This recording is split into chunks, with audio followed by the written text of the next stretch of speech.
In his hand he took the golden compasses prepared in God's eternal stone to circumscribe this universe and all created things.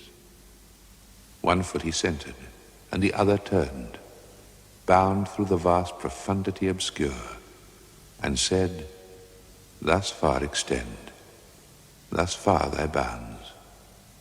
This be thy just circumference, O world."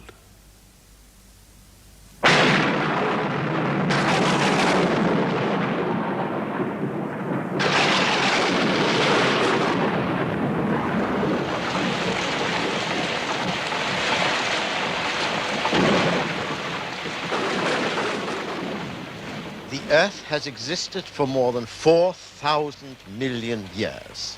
Through all this time, it has been shaped and changed by two kinds of action. The hidden forces within the Earth have buckled the strata and lifted and shifted the land masses. And on the surface, the erosion of snow and rain and storm, of stream and ocean, of sun and wind, have carved out a natural architecture.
Man has also become an architect of his environment, but he does not command forces as powerful as those of nature. His method has been selective and probing, an intellectual approach in which action depends on understanding. I've come to trace its history in the cultures of the New World, which are younger than Europe and Asia.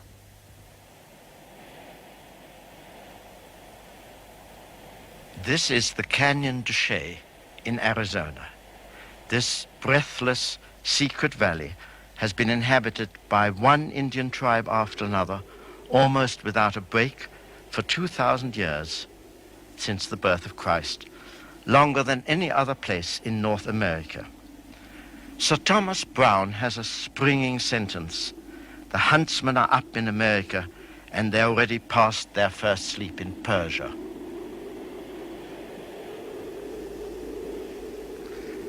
At the birth of Christ, the huntsmen were settling to agriculture here in the Canyon de Chelly and starting along the same steps in the ascent of man that had first been taken in the Middle East. Why did civilization begin so much later in the New World than in the Old? Evidently, because man was a late comer to the New World. He came before boats were invented, which implies that he came dry-shod over the Bering Straits when they formed a broad land bridge during the last ice age. That means that man came from Asia to America not later than 10,000 years ago and not earlier than about 30,000 years ago. And he didn't come all at once. There is subtle but persuasive biological evidence that I can only interpret to mean that he came in two small successive migrations. The evidence is that there is no blood group B anywhere in America as there is in most other parts of the world. In Central and South America, all the original Indian population is blood group O. In North America, it is the blood groups O and A.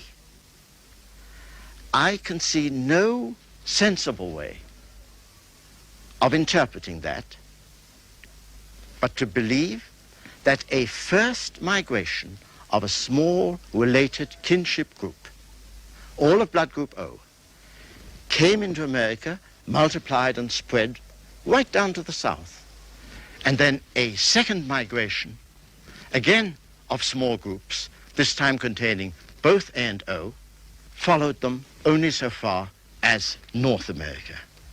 The American Indians then certainly contain some of this later migration and are, comparatively speaking, latecomers. Agriculture in the Canyon de Chelly reflects this lateness. Although maize had long been cultivated in Central and South America, here it comes in only about the time of Christ. People are very simple. They have no houses. They live in caves. Pottery is introduced. Pit houses are dug in the caves themselves and covered with clay or adobe. And at that stage, the canyon is really fixed until about the year 1000, when the great Pueblo civilization comes in with stone masonry. That seems a very simple distinction. The mud house, the stone masonry. But in fact, it represents a fundamental intellectual difference, not just a technical one. And I believe it to be one of the most important steps that man has taken, wherever and whenever he did so. The distinction between the molding action of the hand and the splitting or analytic action of the hand. You see, it seems the most natural thing in the world to take some clay and mold it into a ball, a little clay figure, a cup, a pit house. At first we feel that the shape of nature has been given us by this, but of course it's not. This is the man-made shape. What the pot does is to reflect the cupped hand. What the pit house does is to reflect the shaping action of man. And nothing has been discovered about nature herself when man imposes these warm, rounded, feminine, artistic shapes on her. The only thing that you reflect is the shape of your own hand. There is a great intellectual step forward when man splits a piece of wood or a piece of stone and lays bare in that the print that nature had put before he split it.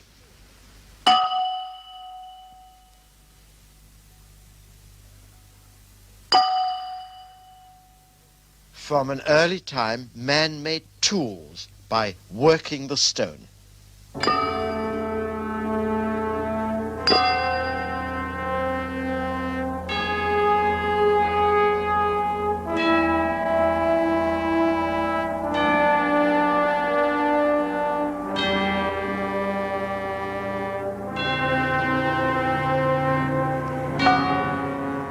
Sometimes the stone had a natural grain. Sometimes the toolmaker created the lines of cleavage by learning how to strike the stone.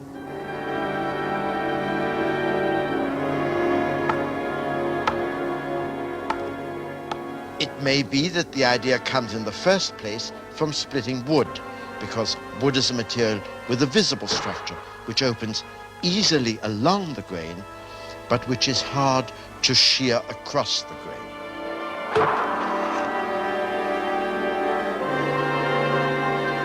The notion of discovering an underlying order in matter is man's basic concept for exploring nature. The architecture of things reveals a structure below the surface, a hidden grain which, when it's laid bare, makes it possible to take natural formations apart and assemble them in new arrangements. For me, this is the step in the ascent of man with which theoretical science begins, and it's as native to the way man conceives his own communities as well as nature. We human beings are joined in families. The families are joined in kinship groups, the kinship groups in clans, the clans in tribes, the tribes in nations. And that sense of hierarchy, of a pyramid in which layer is imposed on layer, runs through all the ways that we look at nature. The fundamental particles make nuclei. The nuclei join in atoms, the atoms join in molecules, the molecules join in bases, the bases join in amino acids. We find again in nature something which seems profoundly to correspond to the way in which our own social relations join us. The Canyon de Chelly is a kind of microcosm of the cultures, but its high point was reached when the Pueblo people built these great structures just after 1000 AD. They represent not only an understanding of nature in the stonework, but of human relations, because the Pueblo people formed here and elsewhere a kind of miniature city. Stones make a wall, walls make a house, houses make streets, and streets make a city. A city is stones, and a city is people. But it's not a heap of stones, and it's not just a jostle of people. In the step from the village to the city, a new community organization is built based on the division of labor and on chains of command. The way to recapture that is to walk into the streets of a city that none of us has seen, in a culture that has vanished.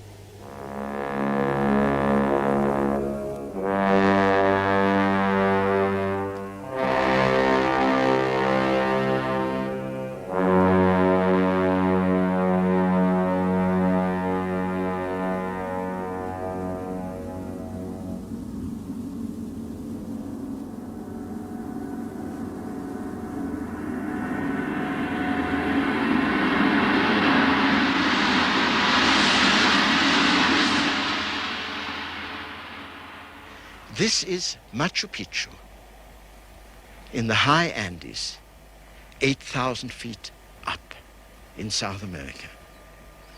It was built by the Incas at the height of their empire, round about 1500 AD or a little earlier, when the planning of a city was their greatest achievement. When the Spaniards conquered and plundered Peru in 1532, they somehow overlooked Machu Picchu and its sister cities. After that, it was forgotten for 400 years, until one winter's day in 1911, Hiram Bingham of Yale stumbled on it. By then, it had been abandoned for centuries and was picked bare as a bone. But in that skeleton of the city lies the structure of every city civilization in every age, everywhere in the world. A city must live on a base, a hinterland of a rich agricultural surplus. And the visible base for the Inca civilization was the cultivation of terraces. Of course, now the bare terraces grow nothing but grass. But once the potato was cultivated here. It's the native product of Peru. Maize, which was long native and had come from the north. And since this was a ceremonial city of some kind, when the Inca came to visit, no doubt there were grown for him tropical luxuries of this climate, like the coca, which is an intoxicating herb that only the Inca aristocracy was allowed to chew. At the heart of the terrace culture is the system of irrigation. This is what the pre-Inca Empire and the Inca Empire made. It runs through these terraces, through canals and aqueducts, through the great ravines, down into the desert towards the Pacific, and makes it flower. Exactly as in the Fertile Crescent, it's the control of the water. And so here in Peru, the Inca civilization was built on the control of irrigation.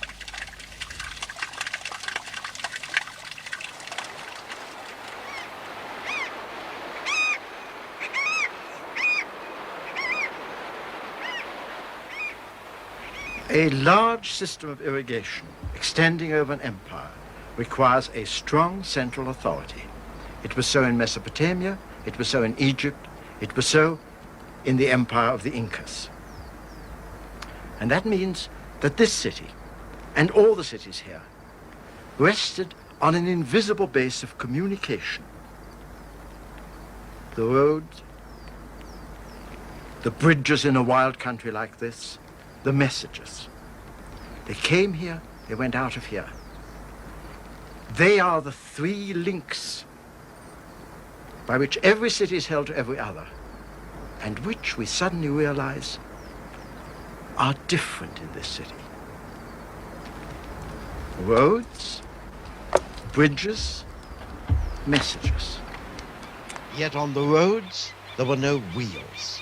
Under the bridges, there were no arches. The messages were not in writing. The culture of the Incas had not made these inventions by the year 1500 AD. That's because civilization in America started several thousand years late and was conquered before it had time to make all the inventions of the old world.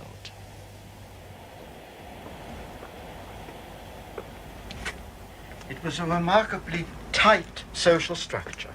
Everyone had a place, everyone was provided for, and everyone, peasant, craftsman, soldier, worked for one man, the supreme Inca. The artisans who lovingly carved this stone to represent the symbol of the link between the sun and its god and king, the Inca, worked for the Inca. So, of course, it was an extraordinarily brittle empire. In less than 100 years, from 1438 onwards, the Incas had conquered 3,000 miles of coastline, almost everything between the Andes and the Pacific. And yet,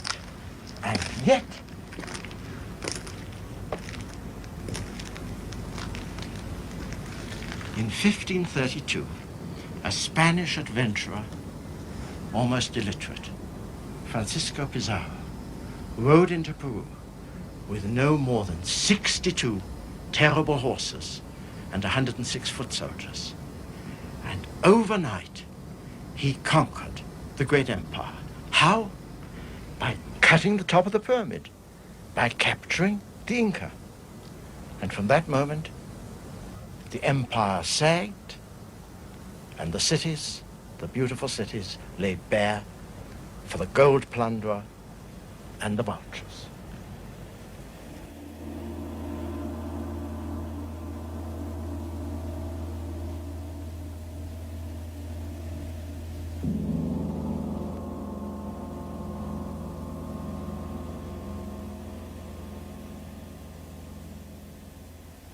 But of course, a city is more than a central authority. A city is people. A city is alive. What is a city? It is a community which lives on a base of agriculture, so much richer than the village that it can afford to sustain every kind of craftsman and make him a specialist for a lifetime. The specialists are gone. Their work has been destroyed. The men who made this city, the goldsmith, the coppersmith, the weaver, the potter, their work has been robbed. The woven fabric has decayed, the bronze has perished, the gold has been stolen. All that remains is the work of the mason, the beautiful craftsmanship of the men who made this city, not the Incas, but the craftsmen. But of course, if you work for an Inca, if you work for one man, his tastes rule you and you make no invention. These men still worked to the end of the empire with the beam. They never invented the arch. Here is a measure of the time lag between the New World and the Old, because this is exactly the point which the Greeks had reached 2,000 years earlier and at which they also stopped.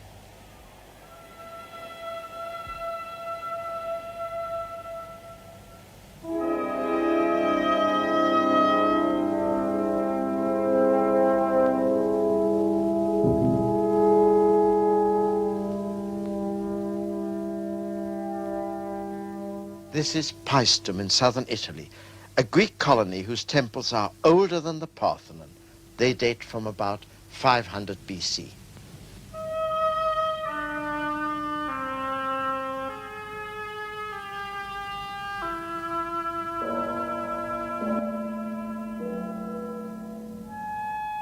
Paestum is contemporary with the beginning of Greek mathematics. Pythagoras taught in exile in another Greek colony not far from here. Like the mathematics of Peru 2,000 years later, the Greek temples were bounded by the straight edge and the set square. The Greeks did not invent the arch either, and therefore their temples are crowded avenues of pillars. They seem open when we see them as ruins, but in fact they are monuments without spaces. That's because they had to be spanned by single beams, and the span that can be sustained by a flat beam is limited by the strength of the beam. On a computer, we can see the stresses in the beam as we move the columns further apart. The longer the beam, the greater the compression that its weight produces in the top, and the greater the tension it produces in the bottom. And stone is weak in tension. It will fail at the bottom, unless the columns are kept close together.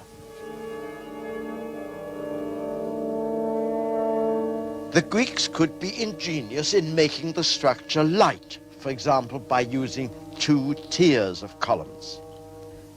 But in the end, the physical limitations of the material could not be overcome without a new invention. Since the Greeks were fascinated by geometry, it's puzzling that they did not make the beautiful invention of the arch.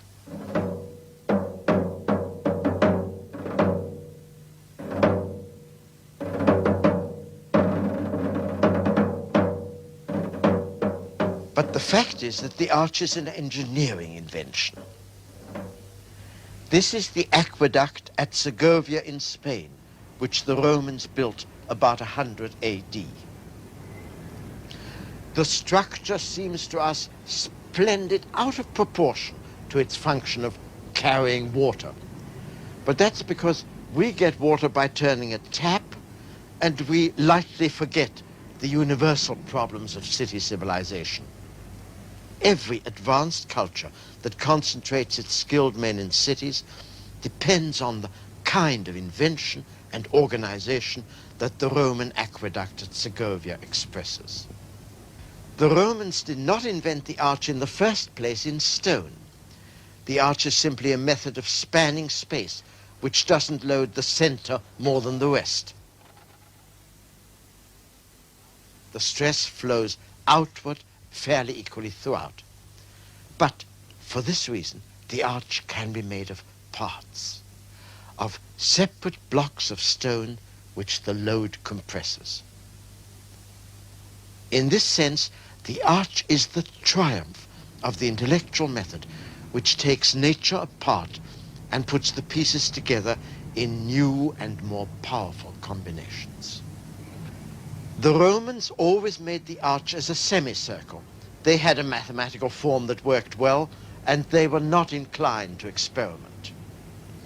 The circle remained the basis of the arch, too, when it went into mass production in Arab countries. This is the great mosque at Cordova in Spain, built in 785 AD after the Arab conquest. It's a more spacious structure than the Greek temple at Paestum, and yet it's visibly run into similar difficulties. It's filled with masonry which can't be got rid of without a new invention. The invention is a new form of the arch, based not on the circle, but on the oval. That doesn't seem a great change. And yet, its effect on the articulation of buildings is spectacular.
Of course, a pointed arch is higher and therefore opens more space and light.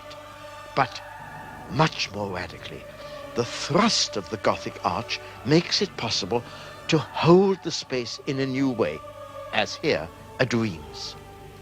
The load is taken off the walls, which can therefore be pierced with glass, and the total effect is to hang the building like a cage from the arched roof.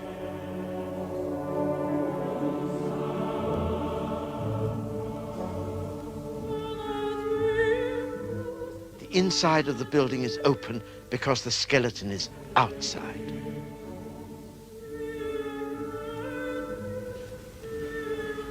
Of all the monuments to human effrontery, there is none to match these towers of tracery and glass that burst into the light of Northern Europe about the year 1200. They were built by the common consent of townspeople and for them by common masons. They bear almost no relation to the everyday useful architecture of the time, and in them, improvisation becomes invention at every moment. They turned the semicircular Roman arch into the high, pointed Gothic arch, in such a way that the stress flows through the arch to the outside of the building. And then, in the 12th century, the sudden revolutionary turning of that into the half arch, the flying buttress. The stress runs in the buttress as it runs in my arm, and there is no masonry where there's no stress. No basic principle in architecture was added to that really until the invention of steel and concrete buildings.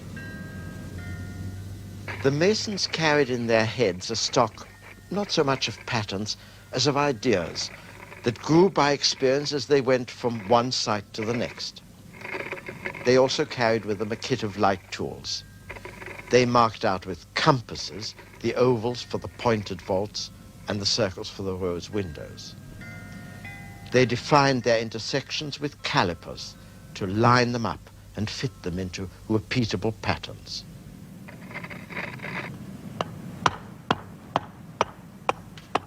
Vertical and horizontal were related by the T-square, as they had been in Greek mathematics. That is, the vertical was fixed with a plumb line,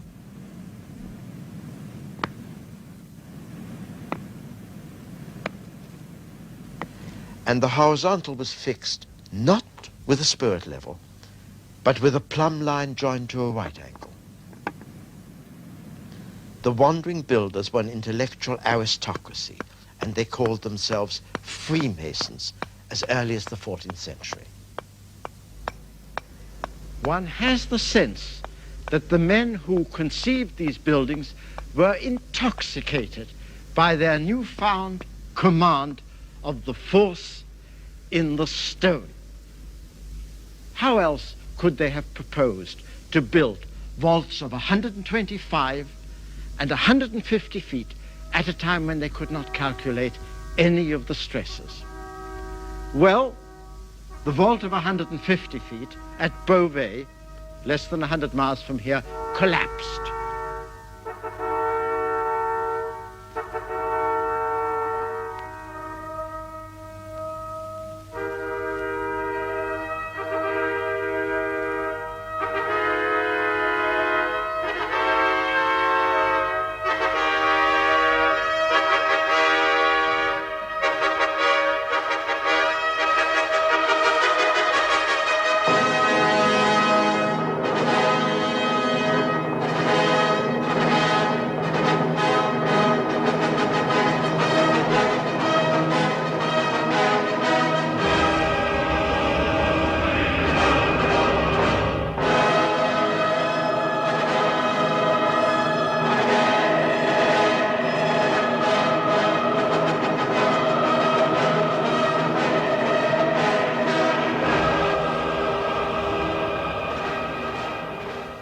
When the roof of Beauvais collapsed in 1284, some years after it was finished, it sobered the high Gothic adventure. No structure as tall as this was attempted again. Yet the empirical design may have been sound. Probably the ground at Beauvais was simply not solid enough and shifted under the building. But the vault of 125 foot here at Reims held. And from 1250 onwards, Reims became a center for the arts of Europe. You see, here I am, roaming around all these beautiful architectural sites, sitting now on the roof of the cathedral at Reims. Why? What does it have to do with science? Particularly, what does it have to do with science, the way we used to understand it at the beginning of this century, when science was all numbers, the coefficient of expansion of this, the frequency of that. The fact of the matter is that our conception of science now, towards the end of the 20th century, has changed radically. We see science as a description and explanation of the underlying structures in nature. And words like structure, pattern, plan, arrangement, architecture constantly occur in every description that we try to make. I have, of course, lived with this all my life, and it gives me a special pleasure. The kind of mathematics that I have done since childhood is geometrical. But now that is the everyday language of scientific explanation. We talk about the way crystals are put together, the way atoms are made of their parts. Above all, we talk about the way that living molecules are made of their parts. The spiral structure of DNA has become the most vivid imagery for science in the last years. And that imagery lives here. It lives in these arches. What did the people do who made this building and others like it? They took a dead heap of stones, which is not a cathedral, and they turned it into a cathedral by exploiting the natural forces of gravity, the way the stone had lain, the brilliant invention of flying buttress and arch and so on. And they created a structure out of the analysis of nature into this superb synthesis. The kind of man who is interested in the architecture of nature today is the kind of man who made this architecture nearly 800 years ago. There is one gift above all others that makes man unique among the animals, and it's the gift displayed everywhere here. His immense pleasure in exercising and pushing forward his own skill.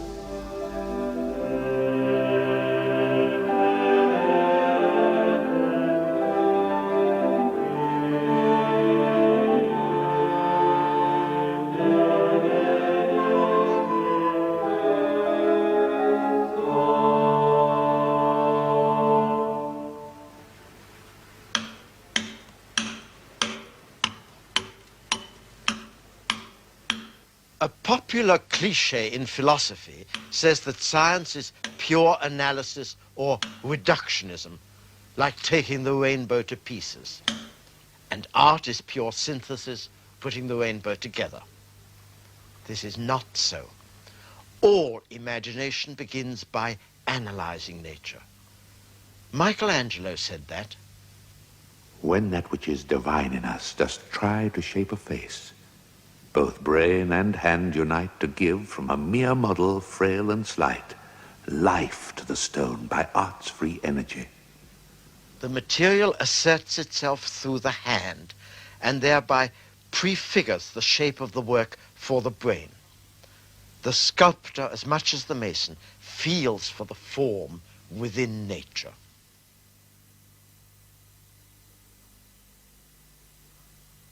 The best of artists hath no thought to show what the rough stone in its superfluous shell doth not include. To break the marble spell is all the hand that serves the brain can do.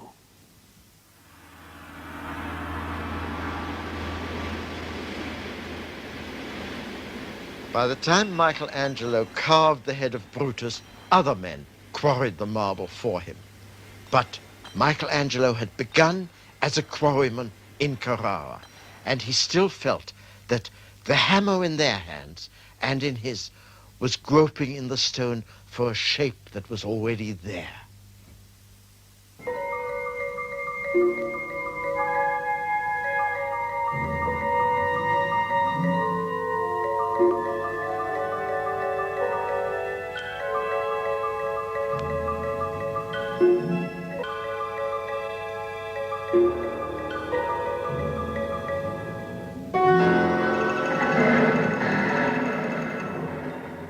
The quarrymen work in Carrara now for the modern sculptors who come here. Marino Marini, Lipschitz, and Henry Moore. Their descriptions of their work are not as poetic as Michelangelo's, but they carry the same feeling. To begin with, as a young sculptor, I couldn't afford expensive stone. And I got my stone by going round the stone yards and finding what they would call a random block. Then I had to think in the same way that Michelangelo might have done, so that one had to wait until an idea came that fitted the shape of the stone. And that was seeing the idea in that block.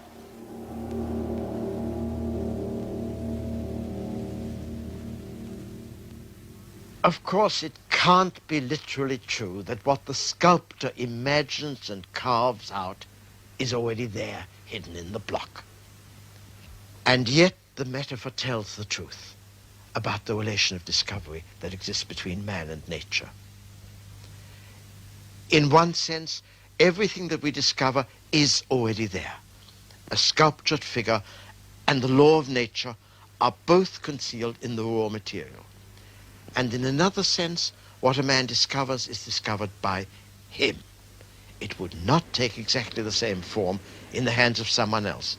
Neither the sculptured figure nor the law of nature would come out in identical copies when produced by two different minds in two different ages. Discovery is a double relation of analysis and synthesis together. As an analysis, it probes for what is there. But then, as a synthesis, it puts the parts together in a form in which the creative mind transcends the bare limits, the bare skeleton that nature provides.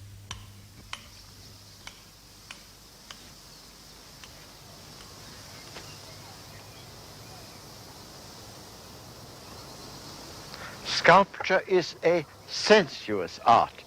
The Eskimos make small sculptures that are not even meant to be seen, only handled. So it must seem strange that I choose as my model for science sculpture and architecture. And yet it's right. We have to understand that the world can only be grasped by action, not by contemplation. The hand is more important than the eye. We are not one of those contemplative civilizations of the Far East or the Middle Ages that believed that the world has only to be seen and thought about, and who practiced no science. We are active, and indeed we know in the evolution of man that it is the hand that drives the subsequent evolution of the brain. We find tools made by man before he became man. Benjamin Franklin called man the tool-making animal, and that's right. And the most exciting thing about that is that even in prehistory, man already made tools that have an edge finer than they need have. Henry Moore calls this sculpture the knife edge. The hand is the cutting edge of the mind. Civilization is not a collection of finished artifacts. It is the elaboration of processes. In the end, the march of man is the refinement of the hand in action.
The arch, the buttress, the dome, which is a sort of arch in rotation, are not the last steps in bending the grain in nature to our own use.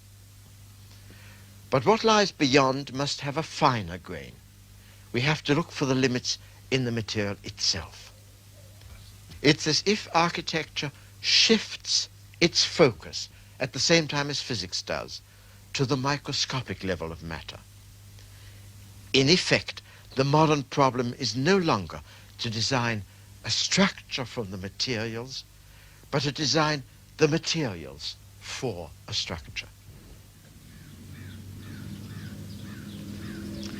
The most powerful drive in the ascent of man is his pleasure in his own skill. He loves to do what he does well, and having done it well, he loves to do it better. You see it in his science. You see it in the magnificence with which he carves and builds, the loving care, the gaiety, the effrontery. The monuments are supposed to commemorate kings and religions, heroes, dogmas, but in the end, the man they commemorate is the builder. I could not end this essay without taking you to my favorite monument, built by a man who had no more scientific equipment than the Gothic mason. These are the Watts Towers in Los Angeles, built by an Italian called Simon Rodia. He came from Italy to the United States at the age of 12, and then at the age of 42, having worked as a tile setter and general repairman, he suddenly decided in his back garden to build these tremendous structures. Out of chicken wire, bits of railway tie, steel rods, cement, seashells, bits of broken glass and tile, of course, anything that he could find or that the neighborhood children could bring him.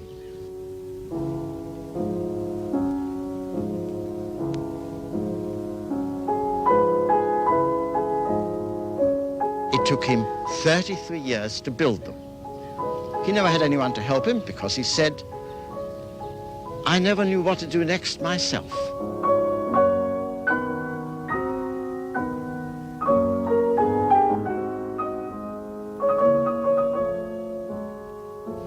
He finished them in 1954. He was 75 by then. He gave the house, the garden, and the towers to a neighbor and simply walked out.